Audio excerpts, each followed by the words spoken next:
ओए नहीं नहीं सरे की चाखना है कैमरामैन अली बलोच दे नाल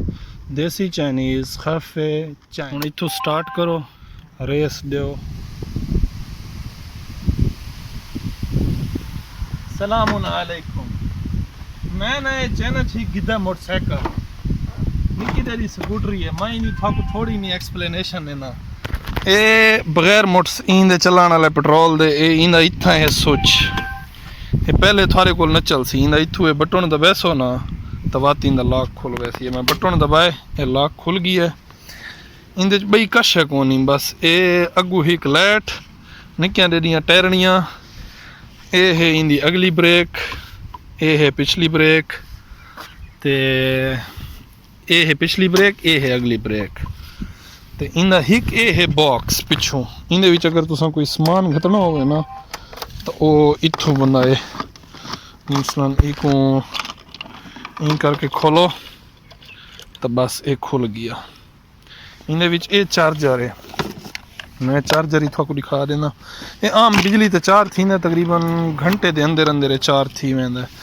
ते इंदे विच घतियां होईयां 3 बैटरियां 3 नहीं पता नहीं कितनी ये सीट दे तले ना इन्हें बैटरी रखी हुई हैं 1 2 3 ते एक बैटरी तले है 4 बैटरियां ये तकरीबन 100 किलोमीटर कर वेंदा 100 किलोमीटर हाँ मैं तकरीबन 100 कर वेंदा इंदी जेड़ी चार्जिंग है ना वो चार्जिंग कित्था आई हाँ ये इंदा ये चार्जर है ये इत्थों चार्जर बंदा लावे चा ते इनू ये स्विच है आम भाई स्विच लाओ चाहता चार्जिंग शुरू थी वैदी ये जेड़ी है ना जा ये लगी हुई है भाई कश तुसा खड़ावनी होवे शापर मापर समान शमान ते इंदे विच खड़ा दो ते बस इहो कुछ है स्कूटरी है बड़ी हल्की है मैक्सिमम हो सी 15 तो 20 किलो दी हो सी 20 किलो दी क्योंकि 6-7 किलो दी इन बैटरियां ते 10 किलो दा है 10-12 किलो दा हो सी मोटरसाइकिल बस 15 किलो दा वड्डी हद 15 दा हो सी वड्डी बहुत वड्डी हद ज़्यादा से ज़्यादा 25 तो 30 किलो दा बाइक हो सी इस तो ज़्यादा कोनी। अच्छा ये जेड़ा बटन है ना ये इत्थों तुसा बंद ही कर सकते वे ऑटोमेटिक ते बस इंदे बिया तो कोई ऑप्शन शाप्शन कोनी बाकी हुण मोटरसाइकिल ते देखण चढ़ते हैं इंदी सब। अच्छा इंदी आवाज़ शवाज़ कहनी उक्की कह किस्म दी आवाज़ कोनी हुण इत्थों स्टार्ट करो